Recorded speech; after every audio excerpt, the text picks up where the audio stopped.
অঙ্গনে আয়োজন হয়েছেন সুখমুখ গীত রসমৃত নিগম কল্পতর গলিত অমৃত ফল। এই ভাগবত অমৃত ফল আস্বাদনের আয়োজন হয়েছে।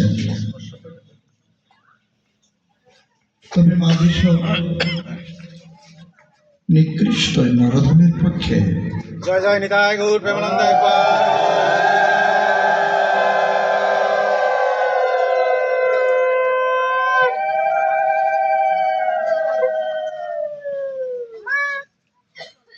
এই অমৃতময় হরিকথা আস্বাদনে মাঝিস নরধনের পক্ষে সম্ভব নয়। তবে আমার দীক্ষা গুরু পদ্ম মৃত্যুলীলায় প্রবিষ্ট পরম দয়াল শ্রীল শ্রী শ্রী ভরতোত্তম গোস্বামী মহারাজ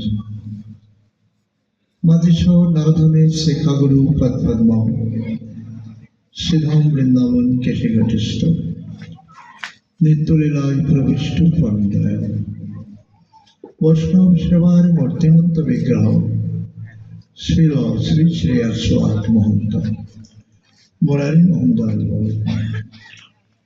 উভয় রাতুল চরণের অহৈতুকী কৃপা প্রসাদকে সম্ভব করে আপনাদের চরণ থলোর আশীর্বাদ মতন অল্প একটু সময় কল্যাণময় জীবন ভগবত কৃপা লাভ করার একই অমৃত সম্পদ ভাগবত। এই আস্বাদনের জন্য আপনাদের সেই চরণে প্রার্থনা রাখি। শ্রীগুরু নিতাই গৌর সীতানাথ প্রেমানন্দ।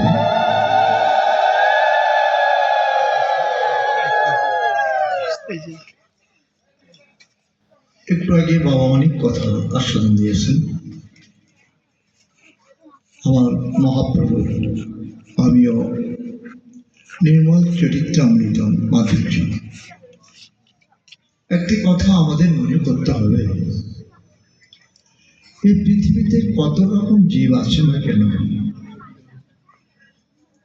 আমাদের সনাতন ধর্মে বলে অনন্ত কোটি জীব, ইসলাম ধর্মে বলে 18,000 মখলুকাত, মানে জীব 18,000। আমার সনাতন ধর্মে বলে অনন্ত কোটি জীব। আমরা যা চোখে দেখতে পাই কিংবা এমন এমন জীব আছে তাদের চোখে দেখা যায় না, অনুবক্ষণ যন্ত্র দ্বারা দেখা যায়। এই যে জীবগুলো, এই সর্বশ্রেষ্ঠ জীব আমরা এক কথায় বলতে পারি কারা বাবু? তারাই সকল জীবের শ্রেষ্ঠ জীব। তারা মানব। আপনারা কীর্তনে দল, আপনারা কীর্তন করে বসে আসেন, তার জন্য দল বলে যায় কীর্তন করে কীর্তনিয়া দল থাকে না, আপনারা আছেন। ধন্যবাদ। কীর্তন করে আপনি তো কীর্তনে দেবেন, মুখ খালা অন্ধ করবেন। আমরা অনেক জায়গায় যাই তো কীর্তনের দলে পাওয়া যায় না, কিন্তু আপনারা যে কীর্তন করে এখানে আছেন এই জন্য ধন্যবাদ করছি।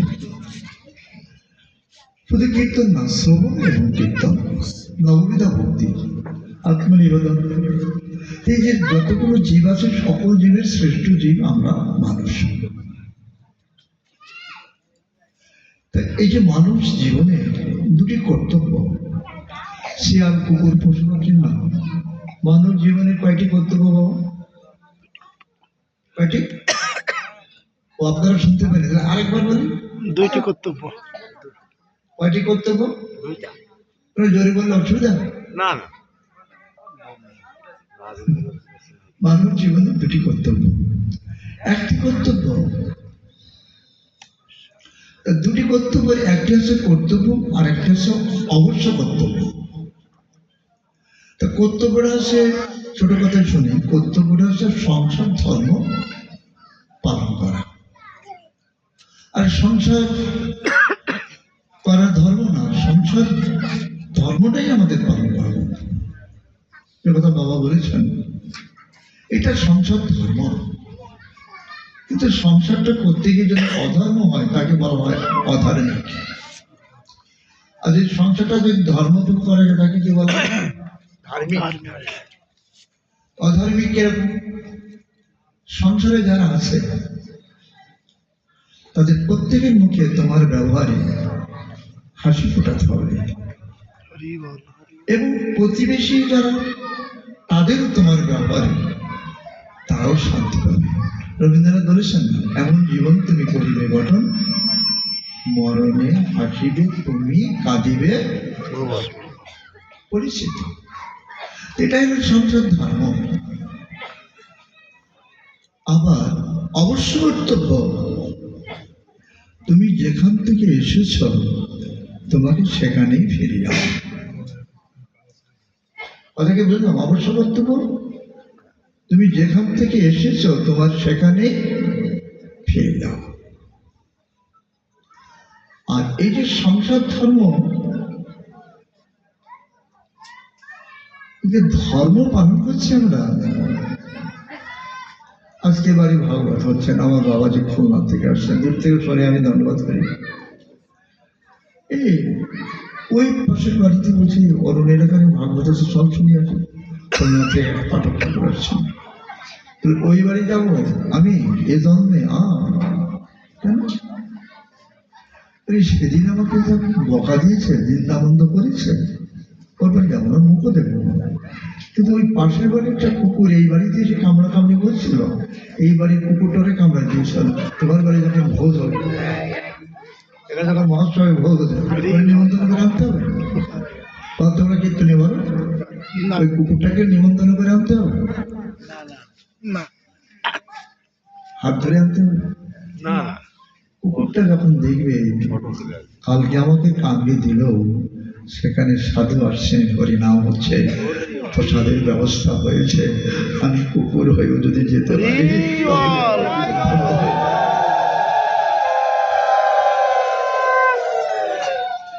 হরিদাস মহাপুরে বলেছিলেন, মহাপুরে যখন বললেন হরিদাস তুমি বর প্রার্থনা করো, হরিদাস যখন বলেছিলেন, শচীর নন্দন প্রভু এই পরমরে কুকুর করিয়া রাখো তুমি তোমার ভক্তজনার ঘরে। তাহলে আমি মানুষ হইলেও, মানুষের ধর্মটা বলছি তো, একটা কর্তব্য আর একটা অবশ্য কর্তব্য। আমি মানুষ হইও কিন্তু আমার কর্তব্য কর্মটা কুকুরের মতো করতে পারব। আচ্ছা, আর অবশ্য কর্তব্য, আমি যেখান থেকে এসেছি সেখানে ফিরে যাবো। একটা লোক বলুন তো, এখানে একটা লোক বলুন তো, বিকাশ করে আসো, তোমার সে বন্ধু করি, তোমার বন্ধু ধন্যবাদ করি, ভালো বন্ধু তো এরকমই করে। একটা লোক বলুন তো, আমি কোথা থেকে এখানে এসেছি?